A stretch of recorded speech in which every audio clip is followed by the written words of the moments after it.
xagee ka yimaadeen dadka Soomaalidu xagee ka keeneen dhaqanka ay wataan luqadda ay ku hadlayaan xagee ka soo jeedaa yeyse isku asal yihiin yey isir wadaagaan yaasa keenay dhulka geeska Afrika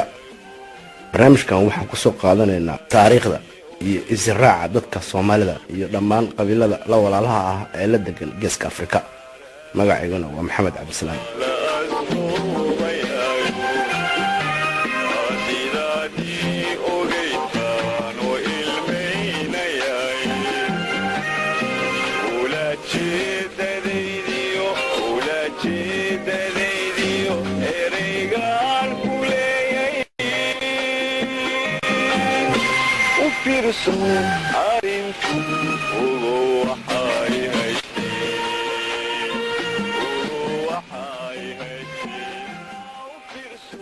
dadka Soomaalida iyo dhammaan qabiilada la degan geeska Afrika ayaan waxaan ku soo qaadanaynaa barnaamijkan israacoodii hore meesha ay ka yimaadeen iyo halka ay ka soo jeedaan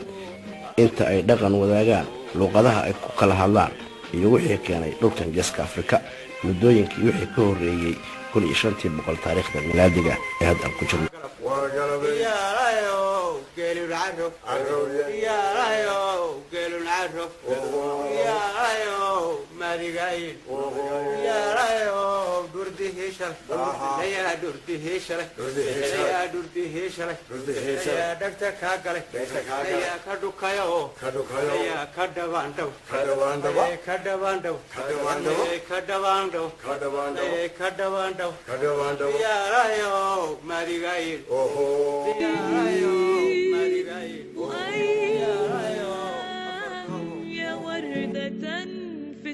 haddii aanu ka soo bilowno nabi nuux alayhi salaam nabi nuux waxa uu ahaa aabihii labaad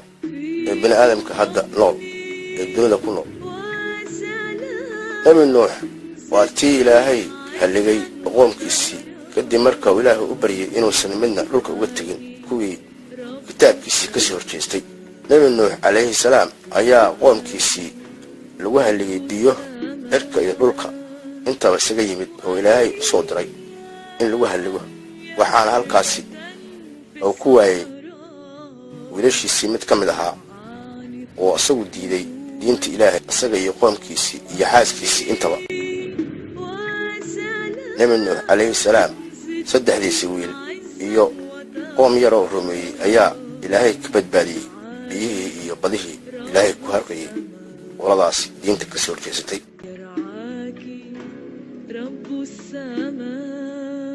nabi nuux alayhi salaam waxa uu dhalay saddexdii wiil oo dhalay waxa la kala oran jiray Xaam iyo Saam iyo Jaafat waa saddexda bini aadamku ay ka kala farfarcameen iyadoo qoomkii Iraa rumaysnaa saddexdaas wiil ay u kala abtirsadeen balse haddii aan soo qaadano Xaam wuxuu ahaa nin madow ilaahay asagoo sheegay in bini aadamku oo sida ciidda oo kale midabadeeda kala yeelan doono Xaam wuxuu ahaa nin madow waxaana uu dhalay 4 wiil wiilashii ilma nuux Jaafat waxa uu aaday dhinaca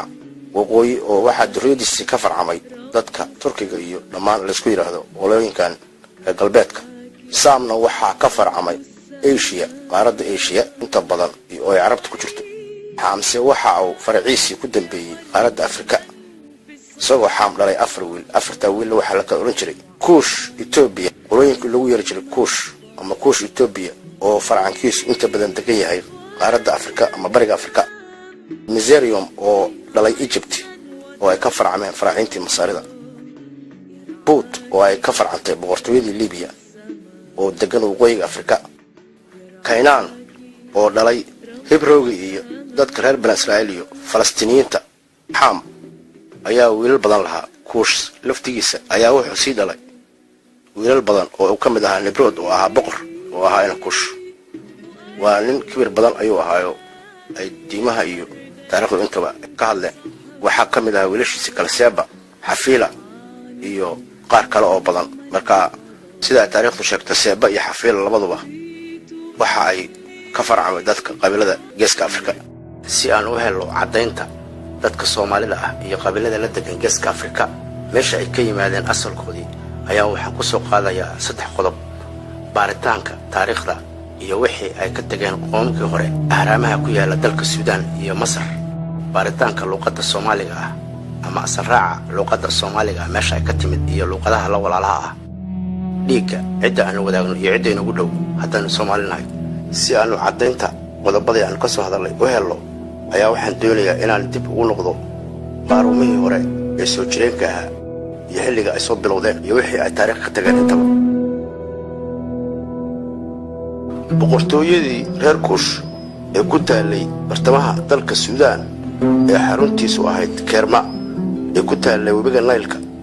iyo boqortooyadii faraaciintii Masaarida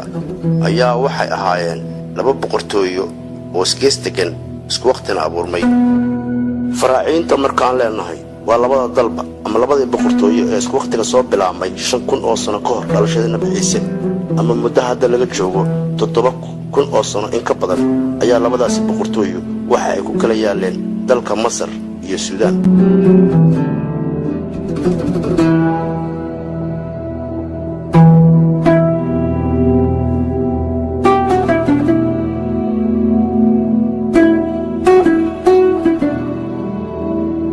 labada boqortooyo waxay ahaayeen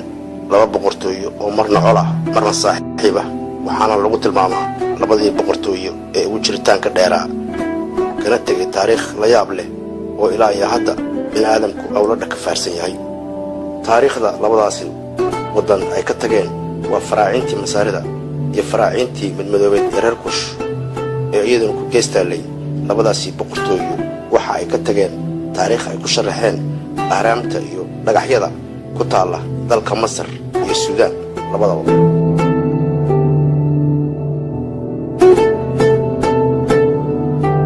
labadii boqortooyo ee sagdeganaa ee faraaciintii Masar iyo reer Kuush oo iyagu isla ahaa laba kooxood deganaana webiga Naylka ayna u suurtagelisay biyaha webiga Naylka iyo barwaaqada dahabkii iyo macdantii dhammaan ay u suurtagelisay in ay dadkaasi noqdaan dad waqtiyadii awoodihii jiray kuwa ugu waaweyn mid ka mid ah ama kuwa ka mid ah ay noqdaan.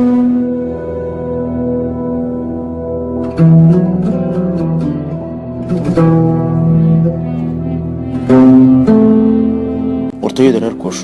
waxaa caasimad u ahaa magaalo la oran jiray Kerma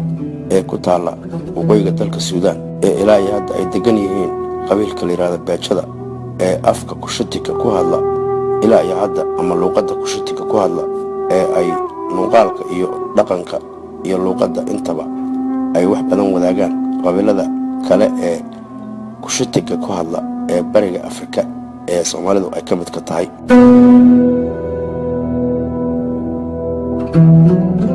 ahraamta ku taala dalka Suudaan waxa ay 3 jabaar ama 3 jeer ka badan tahay midda ku taala dalka Masar, waxaana laga helay ahraamtii ugu qadiimsanayd ee abid taariikhda. reer Kuush waxaa kaloo ay dhisi jireen ahraam ka duwan kuwa kale ee Masaarida ama faraaciintu ay dhisi jireen, waxaana ay dhisi jireen ahraam u eg sida mudulka ama mudulka Afrikaanku aw imika isticmaalo. ahraamta dalka Suudaan ku taala ayaa qaar ka mid ah waxa ay leedahay ama u eg tahay ama ay tahayba mudulka Afrikaanka hadda oo isticmaalo mid u eg, iyadoo dadka Afrikaanka inta badan ay ka soo jeedaan boqortooyadii reer Kuush iyo Nubiyiintii deganaa dalka Masar.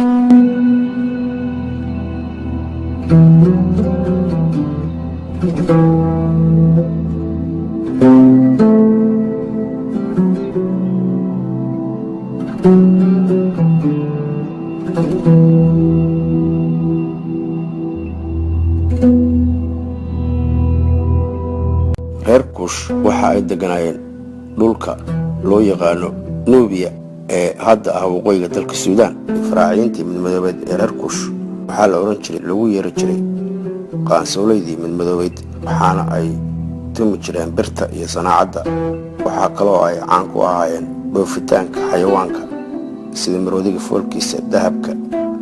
argaha iyo waxyaabo badan oo ay beec mushtarka u iibgeyn jireen Masaarida.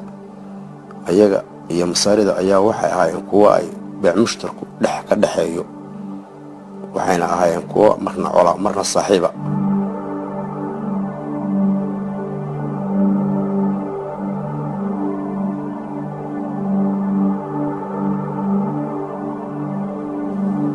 faraaciintii masaarida ayaa waxa ay aad u danayn jireen xoolaha iyo dahabka iyo sanaacadda ay gaareen reer kuush inay iyagu la wareegaan awoodda oo ay xoog ku qabsadaan 1800 oo sano ka hor dhalashadii nebi ciise ayaa boqortooyadii faraaciyadda cusbayd ee faraaciyadda masar ee la oran jiray new kingdom ayaa waxaa waqtigaas faraacigii madax ka ahaa faraacigii Tutmosis-kii koowaad ayaa waxa uu weerar ku soo qaaday reer kuush waxaana uu qabsaday magaalo madaxdii reer kuush ee ugu horeysay oo ay lahaayeen ee la oran jiray Kerma waxaana kaloo ay dhammaan bilaqaysteen xoolihii iyo dahabkii iyo waxyaabo badan ayay ka bilaqaysteen reer kuushna waxay dib ugu gurteen dhinaca koonfurta Suudaan oo waxa kaloo ay samaysteen magaalo kale oo markii dambe magaalo madax u noqon doonta oo la oran jiray Nabata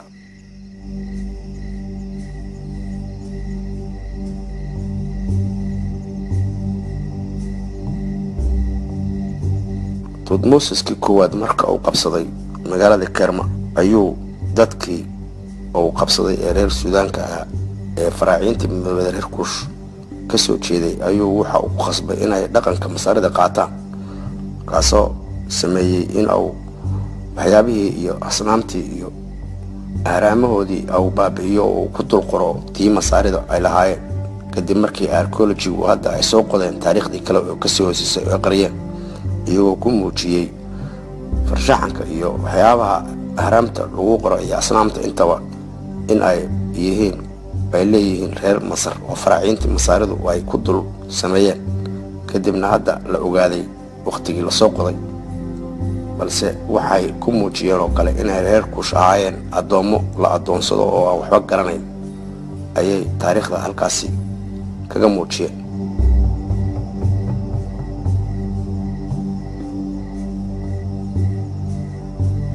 boqortooyadii faraaciintii masaarida ayaa waxay ahaayeen boqortooyadii ugu xoogga weyneed uguna jiritaanka dheerayd uguna ilbaxnimada dheerayd abid ee taariikhda soo mara boqortooyadii faraaciintii masaarida ayaa waxa ay soo bilowdeen xilligii nebi ibraahim calayhi salaam ama muddo ka badan 3000 oo sano dhalashadii nebi ciise ka hor ayaa boqortooyadaasi soo bilaabatay waxaana ay ku bilaabatay boqortooyooyin u dhisnaa sidii xisbiyadii oo kale oo xisbi kasta uu haysto boqortooyada uu xukumo 500 oo sannadood boqortooyadii ugu horeysay waxaa la oran jiray early dynasty waxaana ay xukumaysay 500 oo sannadood taasoo soo bilaabatay muddo lagu qiyaasayo 3000 oo sano ka hor dhalashadii nebi ciise 500 oo sano kadib ayaa waxaa haddana dhalatay boqortooyo la oran jiray old kingdom ama boqortooyadii hore iyaduna soo haysay 500 oo sannadood kadib 500 oo sannadood ayaa haddana waxaa dhashay boqortooyo la oran jiray middle kingdom boqortooyada dhexe oo iyaduna soo xukumaysay 500 oo sannadood kadibna waxaa dhashay boqortooyadii cusbayd oo lagu yeeri jiray new kingdom waana boqortooyadii ugu caansaneyd oo ugu dhibka badnayd taariikhda faraaciinta masaarida boqortooyadii cusbayd haddii aanu soo qaadano ayaa boqortooyadaasi waxaa ka talinayay Tutmosis 1 Tutmosis 2 Tutmosis 3 Mentuhotep Akhenaten Ramses 1 Ramses 2 Tutankhamun Hatshepsut Seta waa badnaayeen boqortooyadaas ayaa waxay ahayd boqortooyadii xilligii nebi muuse calayhi salaam ramsiiskii labaad oo xukumayay 67 sano ayaa asal ahaan waxa uu ka soo jeedaa oo ku adkaysadaa reer Kushayte isagoo oo xataa midabkiisu madooba boqorkaas ramsiiskii labaad ayaa waxa uu ahaa kii ugu kibirka badnaa iyagoo kulligood kibiraani ah oo isku sheegi jiray inay ahaayeen Amuun oo mid ay u doortaan ilaahnimo sare oo qoraxda la shaqeeya ayay aaminsanayeen waxaanu ahaa ninkii bedelay xataa diinta faraaciinta hore soo jirtay oo u bedelay noocan oo asagu wax ka bedelay diimihii hore ee ay haysteen faraacigaas ramsiiskii labaad ayaa waxa uu ahaa kii xilligii nebi muuse sida taariikhdu ay sheegto oo waxa uu ahaa kii biyaha lagu halligay ilaahay ku halligay kadib markii uu amar diido ku sameeyey inuu ka haro dadkii reer bani israa'iil ee uu doonayay inuu dhameeyo. nabi muuse calayhi salaam waqtigiisii ayaa lagu qiyaasaa boqorkaas, waana kii biyuhu ay halligeen oo hadda aad ka arkaysaan jirkiisii oo yaalla oo aan isbedelin, iyadoo boqortooyooyin badan ay yaalliin oo Tutankhamun ka mid yahay ay weli jirkoodii iyo sidooda iyagoo ah ay yaalliin. ilaahay isagoo sheegay in ay calaamadahaasi ka muuqan doonaan qoladaas faraaciinta ah ee ilaahay ka furtay ilaalnimadana sheegtay.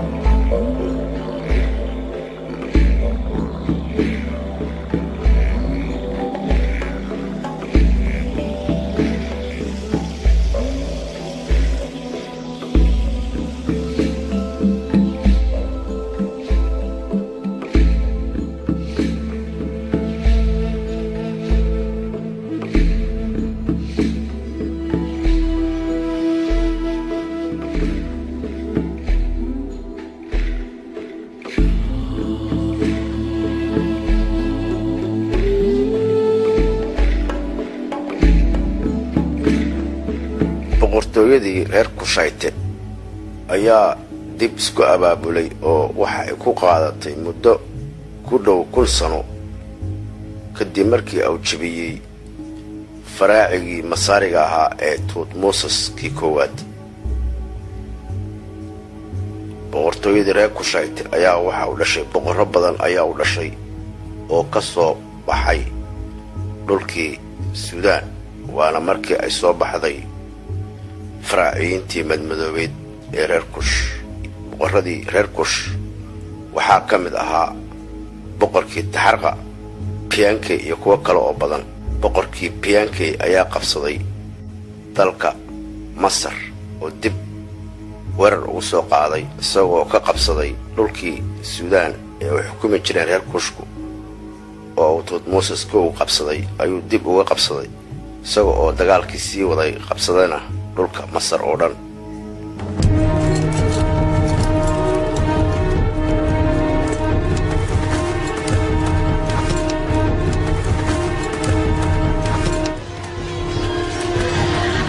reer Kushayte oo lagu yeeri jiray qaansoolaydii madmadoobeyd ayaa waxa ay qabsadeen dhammaan dalka Masar oo dhan iyo Suudaantii laga haystayba. boqorkii Piyankey ee reer Kushayte ayaa qabsaday dalka Masar oo dhan oo la wareegay xukuumaddii faraaciintii Masaarida. waqtigaasoo ay kooxihii reer Liibiya oo dagaal ogayaal ahaa ay madax ka ahaayeen ayuu dhammaantood dhagta dhiigga u daray.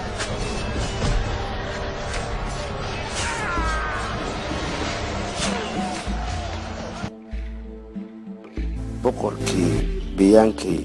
ee reer Kushayte ayaa markuu qabsaday Masar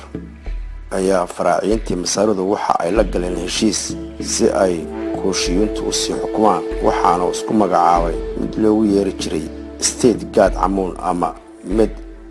qoraxda la shaqeeya oo isagu ilaah isku sheega oo ay waxa caabudu jireen diimaha xaggooda. waxaa jiray oo kale boqorro badan oo ka soo baxay reer Kushayte, waxaana ka mid ahaa boqorkii Taxarqa, Kashta iyo kuwo kale oo badan, balse boqorkii Taxarqa ayaa wuxuu ahaa kii ugu taariikhda dheeraa ee abid soo mara taariikhda dalka Masar iyo Suudaanba. boqorkii midooba ee Taxarqa ee reer Kushayte ayaa wuxuu ahaa kii ugu badnaa ee dhisa ahraamta ugu badan dalka Masar, kaasoo ay ku sharaxan tahay ama uu kaga tegay taariikhdii ugu weyneed ee dalka Masar oo dhisay ahraamaha ugu waaweyn dalka Masar. Taxarqa oo xataa kula dagaalamay Assyriankii iyo Babiloniyaantii ku gumaysanayay kuna bahdilayay Israa'iiliyiinta dhulka reer Israa'iil ayaa ka saaray oo ka xoreeyay Israa'iiliyiintii lagu gumaysanayay dhulkooda.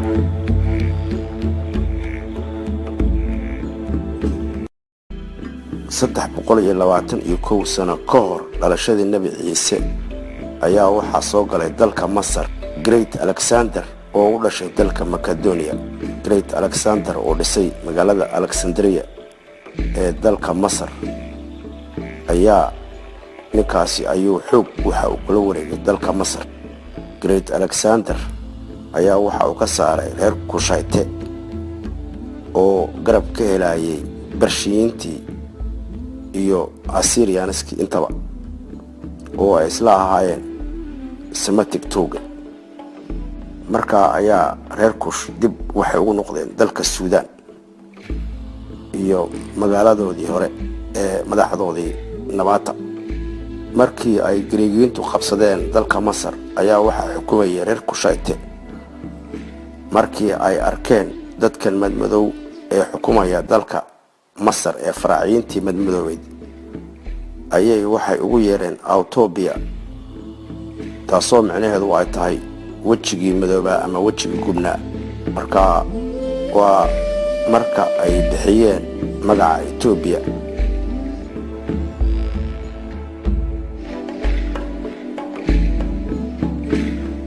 Alexander Great ayaa markii uu Masar qabsaday waxa uu sameeyay oo uu tixgeliyay in ay faraaciyada Masaaridu sii socoto boqortooyadeedu. waxaana uu sameeyay Cleopatra oo boqoradii ugu dambeysay ee faraaciyada Masar. inkastoo Cleopatra ay xagga hooyada ka soo jeedo Greek iyo Masaari ay iska dhaleen oo ay hooyadeed ahayd Greek, kaasoo ka dambeeyay Great Alexander ama Alexander Great oo ka dambeeyay in ay faraaciyada Masar sii socoto oo ay sii jirto ayuu ku tixgeliyay. inkastoo uu Greegiyiintu ay gabadha Cleopatra abti u ahaayeen. kadibna waa tii ay Romanskii soo galeen oo ay Cleopatrana isdishay oo ay maska isku dishay. waxaa isku sii bahaystay dalka Masar Romanskii iyo Greegii Bershiyanskii oo ku dhexlabnaa dhammaantood ayaa waxa ay weerar ku soo qaadeen faraaciintii madmadoobeed oo markaa deganaa Suudaan oo reer Kushayte ayay dib u soo weerareen. waxaana ka qabsadeen magaaladii labaad ee magaalo madaxda u ahayd ee Nabata. kadibna reer Kushayte ayaa waxay u sii guureen dib oo waxa ay degeen magaaladii ugu dambeysay ee taariikhiga ahayd ee caasimadda u ahayd ee la oran jiray Marwa ee ku taala koonfur bari dalka Suudaan oo webiga ku taala. reer Kushayte waxa ay soo gaareen ilaa iyo qarnigii afraad ama 400 oo sano kadib dhalashadii Nabi Ciise. reer Kushayte oo lagu yaqaanay in ay deganaayeen Marwa kuna dagaalami jireen maroodiyaasha ayaa waxa ay dagaalamayeen muddo dheer. reer Kushayte iyaga oo ku xogeystay Marwa maroodiyaashan ku dagaalami jiray oo ay dagaal ku dhexmari jiray qolooyinkii la baxay Semitic Toga ilaa ay ka soo gaareen qarniga afraad ee miilaadiyada hadda aan ku jirno ama 400 sanadku markuu ahaa ayaa dadkaasi waxay noqdeen dad markii dambe qarniga afraad la jabiyay. reer Kushaytana waxa ay soo aadeen ama u kala firqeen dhinaca bariga Afrika ayagoo iska noqday dad reer baadiye ah oo meel iska aaday. kadibna qaarba meel iska aaday waxaana inta badan soo aadeen dhinaca geeska Afrika ayagoo dadkaasi loogu yeeri jiray dadkii xoolo dhaqatada ahaa ee reer Kushayte. isla waqtigaasna waxaa samaysmay boqortooyadii Aksumite ee boqorkii King Asana ee diinta Kiristaanka ka hirgeliyay dalka Ethiopia oo boqortooyadii sii waday Abbasiniyiinta ee markii hore ay xukumi jirtay Bilqis ama Seba oo waxa uu ku andacooday ama uu sheegtay ninkaasi inuu ka soo jeedo asal ahaan reer Bani Israa'iil oo boqortooyadii Seba ee xilligii Nabi Suleymaan calayhi salaam oo iyaduba ka soo jeeday reer Kushayte asalkeedu ayaa boqoradaasi waxa ay xukumaysay dalka Yemen iyo qayb ka mid ah Ethiopia oo la oran jiray Aksum. iyadoo Ethiopiaanku dadka reer Ethiopia ay boqortooyadoodu ku abtirsadaan reer Bani Israa'iil sababtoo ay tahay Bilqis ayaa waxa ay ka soo jeeday Ethiopia sida ay Ethiopiaanku sheegtaan. Yementoon xataa ay sheegato balse Bilqis waa tii diinteenaba lagu sheegay oo ay aaday Qudus oo ay halka kula kulantay Nabi Suleymaan calayhi salaam. kadibna uu guursaday ayaa Ethiopiaanku waxa ay sheegaan in ay uur soo yeelatay oo markii ay uurka yeelatay ay isku soo noqotay boqortooyadeedii Ethiopia. kadibna halkaas ay ka bilaabatay boqortooyada Itoobiya oo ay wiilka ay dhashay ee Nabi Salmaan ka dhalay oo ay Itoobiyaan ka soo jeedaan halkaasna uu ku dhashay Miniliqa koowaad loo baxshay wiilkaasi oo halkaas ay ka bilaabatay imbaradooradii Itoobiya ama boqortooyada Itoobiya halkaas ay ka bilaabatay.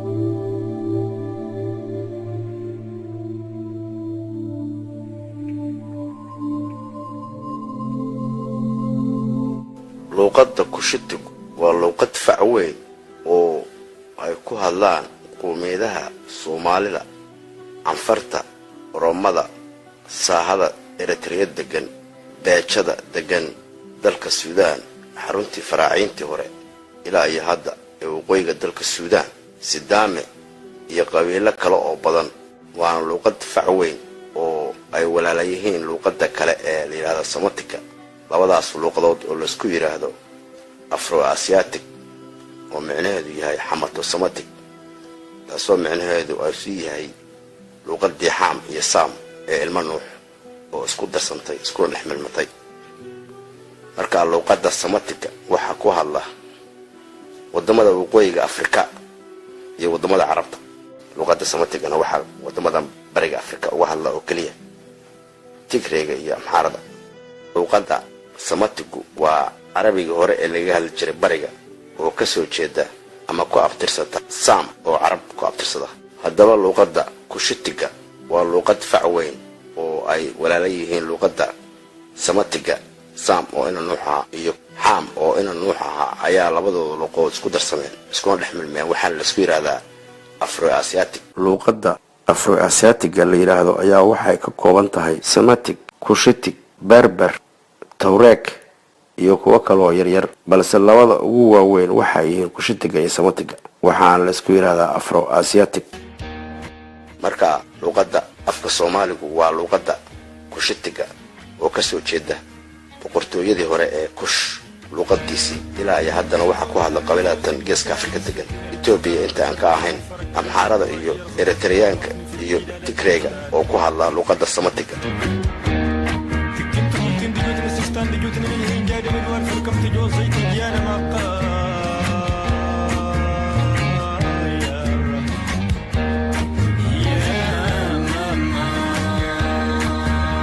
DNA-da dadka humanka ah ama dadka bini'aadamka ah waxay leeyihiin guruubo iyo asal iyo isir ay ka soo kala jeedaan dadka Soomaalida ah iyo dhammaan qabiilada degan geeska Afrika sida Booranta, Kenya degan, Oromada, Itoobiya degan, Sidaamaha oo ayaguna Itoobiya ama Omo Valley degan, Anfarta oo dhammaan qabiilada ku hadla afka Kushitiga iyo dhammaan qabiilada ku hadla luqadda Semitic labaduba dhiiga waa ay wadaagaan. dhammaan intii aan ka soo hadalay ee luqadaha wadaagta haddana dhiiga waa ay wadaagaan oo luqadda Semitic kuwa ku hadla iyo kuwa ku hadla luqadda Kushitiga ee aan ka soo hadalay ee dhinaca luqadaha lagu soo hadalay labaduba dhiiga waa ay wadaagaan markii dhiiga laga qaado. haddaba markii la baaray DNA-da ayaa waxa soo baxaysa oo maanta cilmiga technology-ga ee maanta la gaaray ay fududeysay dhammaan dhigaga isugu dhow ee qabiilada dhammaan qabiilada degan Northka Afrika ama waqooyiga Afrika sida haddii laga soo bilaabo Mauritania, Morocco, Tunisia, Algeria, Libya, Masar, Suudaan, Soomaaliya, Itoobiya iyo in ka mid ah Kenya intuba ay wadaagaan dhiiga. DNA-du waxa ay leedahay in dib loo raaci karo 10,000 oo sano in laga gaarayo, in dib loo raaci karo oo markaasi la ogaan karo qofka uu ka sii yahay iyo sida loo kala dhow yahay la soo kala dhow yahay maanta bini'aadamku. DNA-da sida chromosome kala yiraahdo ama qofka ka yimid nin ama ka farcamay ama naag ka farcamay ayaa waxa loo kala qaybiyaa DNA-da Y iyo XY. oo haddii ninku uu ka farcamo Y ay tahay nin inuu ka farcamay qofkaasi oo asalkiisu nin ka yimid iyo inay naag ka yimid, labadaas ayaa loo kala baaraa mid oo kale. waxaana ogaanaysaa DNA-du maanta inay tahay caddaynta kaliya ee runta ah ee xaqiiqda aadka ugu dhow ama ahba. haddaba markii la baaro dadka Soomaalida ah dhiigooda iyo dhammaan qabiilada la degan Geeska Afrika ee aan soo magacaabnay ee ku kala hadla labada luuqadood ee Kushitika iyo Soomaaliga ayaa waxa ay dadka isugu dhow yihiin dalka Masar iyo Suudaan iyo ilaa iyo Israel ay isku yihiin markii loo fiirsho habla groupka M78 ay isla qaataan labada intaas oo haddana DNA-du waxay ku tusaysaa ma adaa ka yimid mise asaga ka yimid ayaad ku tusaysaa istifalaaraha aad ka arkaysaan haddaba waxaad arki kartaa maanta qof ama madow ah ama cadaan ah oo saddexdiis oo ka hor haddii laga soo qaado inuu qofkaasi cadaan yahay saddexdiis oo ka hor oo ahaan karo qof madow oo bantu oo kala ah balse qofkaasi hadda uu yahay qof blonde oo cad ee waxa arkaysa markaas inay DNA-du ay isbedeleen ay sheegayso balse ay isbedelayso midabka ama dhaqanku intaba ay isbedelaan balse DNA-du ay isbedelin haddaba markii dhiigga laga qaado Soomaalida iyo Itoobiyaanka iyo Afarta iyo dhammaan wadamadan Geeska Afrika degan oo dhan ama qabiilada Geeska Afrika degan oo dhan waxaad ogaanaysaa inay aad qaraabo hoose u yihiin wadamada Suudaan iyo Masar iyo Itoobiya iyo Soomaaliya marka DNA-du waxay ku tusinaysaa qofba qofku ka sii ah iyo cidba uga sii dhowdahay haddii aad maanta dhiigaaga dhigto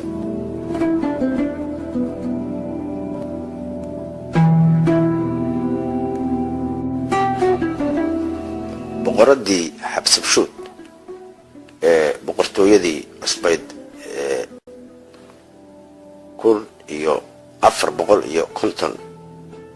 ama 1475 sano ka hor dhalashadii Nabi Ciise ayaa boqoradaasi waxay u soo safartay dhulkan Geeska Afrika boqoradii Xabsabshuud ee boqoradii ka talinayay faraaciintii xisbigii cusbaa ee boqortooyada cusbad lagu yeeri jiray daato aan ka soo hadalay markii hore qaybihii hore waa soo hadalay filmka ayaa boqoradaasi waxa ay timid Geeska Afrika iyadoo laba sheeko ay sheegaan inay boqoradaasi soo martay xagga dhulka oo ay ka soo dhacday ilaa iyo dhulkan Ethiopia ay soo dhex martay oo ilaa iyo Geeska Afrika ay timid iyo in ay badda soo raacday ee badda cas ka soo dhacday gacanad oo ay timid dhulkan Eritrea iyo Yemen iyo Soomaaliya ay soo gaartay waxayna halkaasi u yimaadeen in ay ka gurtaan beeyada iyo maydiga iyo arafta iyo waxyaabo badan iyo xayawaan waxaase kaloo ujeedada ugu weyn ay ahayd in dhulkaasi u yaqaaneen dhulka ilaahiyada oo ay dadkaasi ahayn dad aan diin haysan oo ay caabudi jireen qoraxda iyadoo intay dadkaasi buuraha intay fulaan qoraxda ka iftiisan jiray halkaasi oo ay yaqaaneen dhulka ilaahiyada ama dhulka markaasi uu ahaa dhul ayaga ay markaasi u soo haajiraan oo ay u ahaa dhulkii barakaysnaa markaasi ay ugu yeeri jireen ee dhulka ilaahiyada ahaa oo xagga diinta dhinaceeda ay usoo leexisay waxaa jiray oo kale taariikh kale oo sheegaysa 2800 oo sano ka hor dhalashadii Nabi Ciise faraacigii reer Kushayte ee lagu yeeri jiray Saxura in uu yimid halkan Geeska Afrika waxaana ay la soo wariyaa in ay boqorkaasi uu ka gurtay waxyaabaha la isku carfiyay la isku yiraahdo fragrances ama beeyada iyo carafta iyo maydiga oo caanka ku yahay dhulka waqooyiga dalka Soomaaliya iyo waqooyiga bariga waxaana ay la sheegaa taariikhda ay kala sheegaysaa in boqoradii Xabsabshuud ay soo gaartay ilaa iyo Xaafuum oo dhulka waqooyiga bariga dalka Soomaaliya ah iyo soo dhacay hawdkan kana gura jiray xabagta iyo waxyaabahaas oo dhan balse ujeedada ugu weyn ay ahayd inay dhulkan u yaqaaneen dhulka ilaahiyada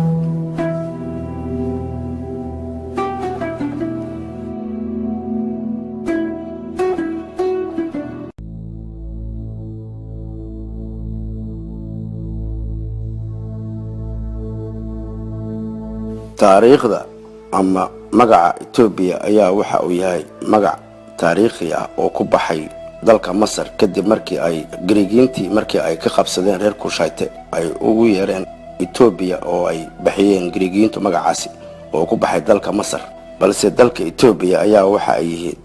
kamid yihiin wadanka ugu taariikhda dheer qaaradda Afrika kuwaasoo soo jiray xilli ka horeysay Nabi Suleymaan calayhi salaam iyadoo ay bilqiso xukumi jirtay oo Itoobiya fadhiday. Aksum boqorkii Kingazana markii uu ka hirgeliyay diinta Kiristaanka ayaa markaas bilaabatay maadaama ay bilqiso ka hor waqtigii xilligii Nabi Suleymaan ay ka jirtay iyadoo qayb ka mid ah Itoobiya ay xukumisay. balse boqortooyadii Itoobiya iyadoo sii socota ayaa boqortooyadii Abyssinia kadib dhalatay oo Itoobiya ahayd, halkaas oo ay iska sii socotay ilaa iyo ay ka soo gaaraan boqoradii dambe aan maqli jirnay ee Nagaasha iyo kii kabcada weeraray ee Abraham oo aan boqor ahayn asagu si ahaa nin boqorkii Nagaasha ka horeeyay oo dirsaday oo Itoobiya oo fadhiyay oo u diray dalka Yemen oo ay gumaysanayeen Itoobiyaanku ama Xabashidu. ayaa ninkaasi waxa uu sameeyay dadka reer Yemen oo aadi jiray kabcada si ay ugu soo caabudaan wax ayagu ay Ilaahay ugu yeerteen oo asnaam ah oo ay ku dhex guri jireen kabcada. waa kii yiri waxaan siisa uba aadin, waxaan ka soo duminayaa kabcada si ay uga joogaan reer Yemen. waana kii marwadayaasha ka haystay ee kabcada weeraray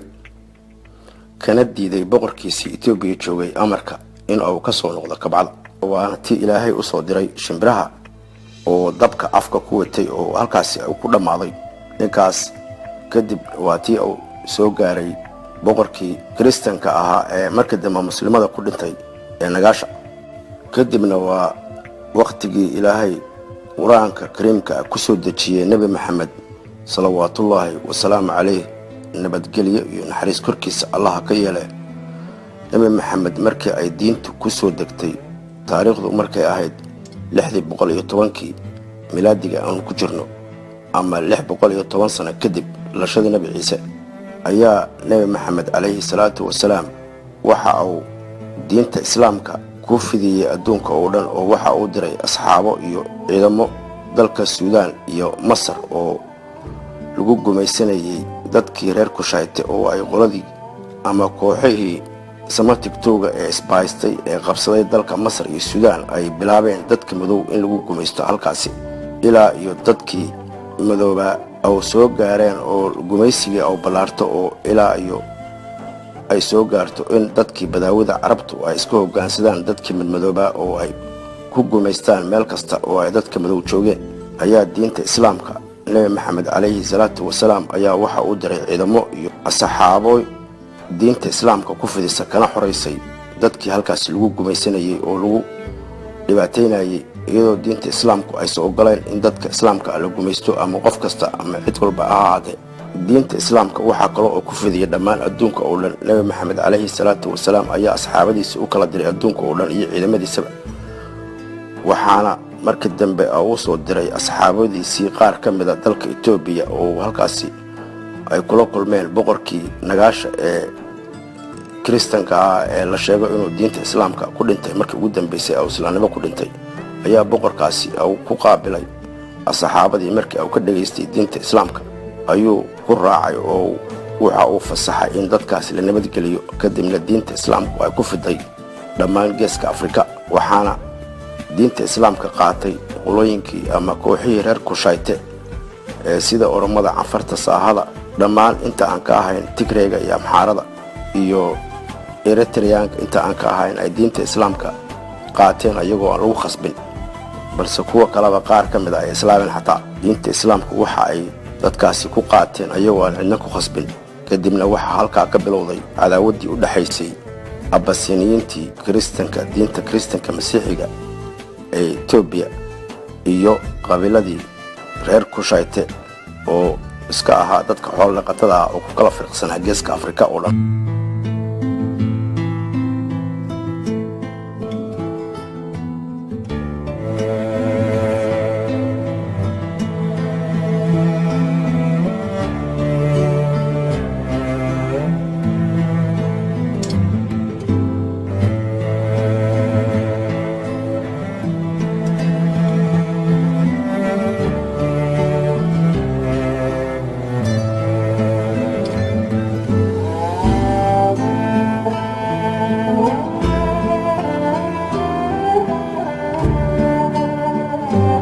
kadib markii ay dhammaan qabiiladii reer Kushayte ay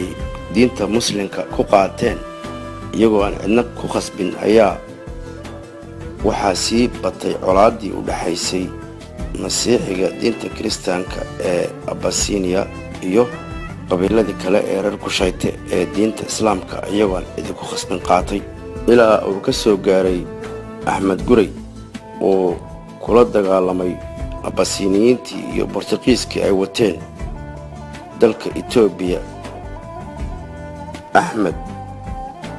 ibraahim al khaazi oo soomaalidu ku naynaasto axmed gurey ayaa waxa uu kula dagaalamay abasiniyiintii etoobiya iyo bortuqiiska ay wateen. taariikhdu markay ahayd 1500 axmed gurey ayaa waxa uu ku dhashay meel u dhaxaysa harar iyo saylac. sanadku markuu ahaa 1507 taariikhda milaadiga ah, axmed gurey waxa uu ka soo jeeday boqortooyooyinkii iyo saldanadii ka jiray ama ka hirgalay magaalada saylac ee dalka Soomaaliya qarnigii 13aad. axmed gureyna waxa ay Etoobiyaanku sheegaan ninkaasi inuu ka soo jeedo asal ahaan Carab, balse taasi ay tahay mid aan la hubin ee Soomaalida iyo taariikho badan ay sheegaan ay wada cadeeyeen in ninkaasi uu ahaa asalkiisu Soomaali ka soo jeedo. axmed gurey ayaa waxa uu ahaa in scholar ah oo diinta islaamka bartay, waxaana diinta islaamka daraadeed uu la galay dagaalkii uu la galay dalka Etoobiya isagoo oo qabsaday magaalooyinka Casab iyo Masawa isagoo ku sii jeeday xaruntii Aksum iyo Lilabela, waxaana uu gaaray magaalada Lilabela isagoo oo wata ciidamo badan oo reer Kushayte iyo Soomaali ah isagoo doonayay inuu dhammaan qabsado abasiniyiintii xukumaysay dhulkaasi. waxaana abasiniyiinta ay u yeerteen Bortuqiis oo ay caawimaad weydiisteen si ay uga celiyo. halkaasna waxaa dagaal ku dhex maray oo isku food saaray ciidamadii reer Kushaytiska ah ee axmed gurey watay ee muslimka ahaa iyo amxaaradii ama abasiniyiintii iyo Bortuqiiskii. dagaalo badan kadib ayaa waxaa dhacday in uu axmed gurey ku dhacay madfac ay soo rideen Bortuqiisiyiintii. kadibna axmed gurey ayaa dhaawac ahaan ugu dhintay madfac ay soo rideen Bortuqiisiyiintii. axmed gureyna waxa uu dhintay taariikhdu markay ahayd bishii February 22 1543.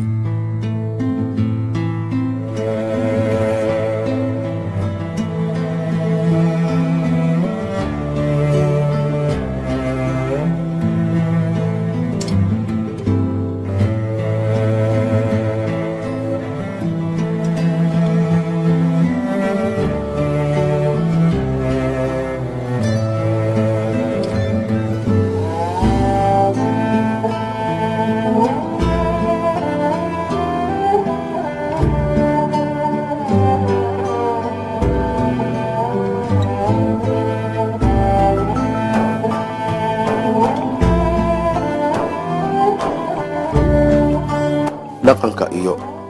hidaha iyo luqadda intuba waa wax weyn inay dadku haystaan dhaqankooda iyo diintooda iyo waxa iyagu ay hore u lahaayeen ama cid kasta ama bulsho kasta inay haysato waa mid siinaysa karti iyo awood. waxaana muhiim ah in dadka Soomaalida iyo reer Kushayte ay haystaan luqadooda iyo diintooda iyo dhaqankooda iyo waxa iyagu ay lahaayeen intaba, iyadoo aad moodo dadka Soomaalida ah ama dhammaan inta kaleba ay wixii hadda ka hor ay ahaan jireen in ay wax kala ay sameynayaan oo ay dhaqankii sii bedelayaan oo luqadii sii bedelmayso. waliba si Soomaalida oo dagaalo iyo colaado iyo qabyaalado iyo dhibaatooyin badan ay aafeeyeen boqolkii sano ugu dambeysay. waxaana jeclahay inaan tuso qayb ka mid ah reer Kushayte ama reer Kushayte qolooyinka reer Kushayte oo kala duwan sida ay isugu dhow yihiin iyo maca qolooyinka kale ee ku hadla afka Samatiga ee sida Tigreega iyo Amxaarada. dhammaantoodba inay yihiin dad wada dhashay oo isku dhiig ka soo jeeda balse kala luqad duwan waxaana jeclahay inaan idinka tuso kuwa qaar ka mida reer Kushayte ama qabiilada reer Kushayte sida beejada iyo Suudaan degan iyo Soomaalida iyo Afarta iyo Saahada iyo Boorama intaba sida muusig ahaan ama dhaqan ahaan iyo af ahaan bay u kala duwan yihiin oo isku dhow yihiin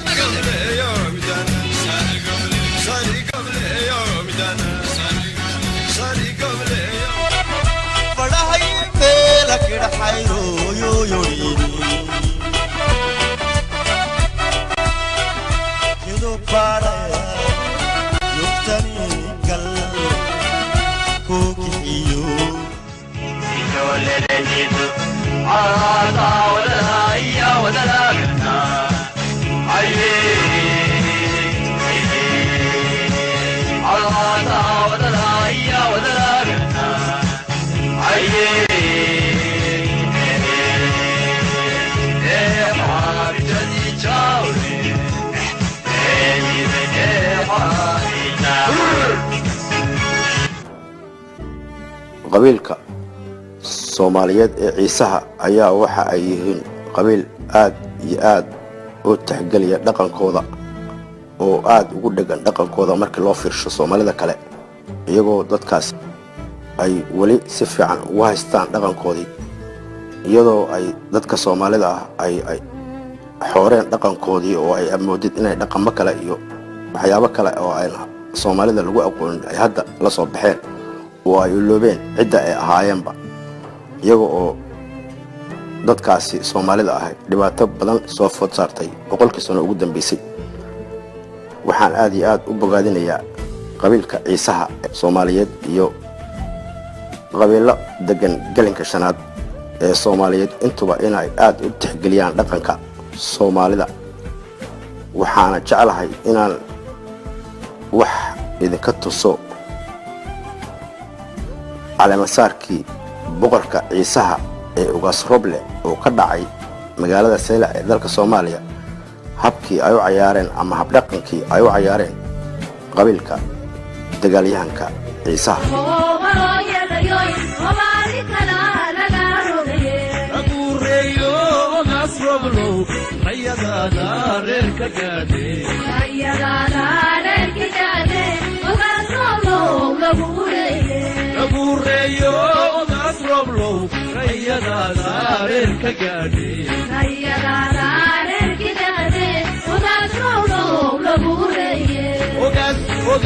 barnaamijkeena waxaan ku soo gabagabeynayaa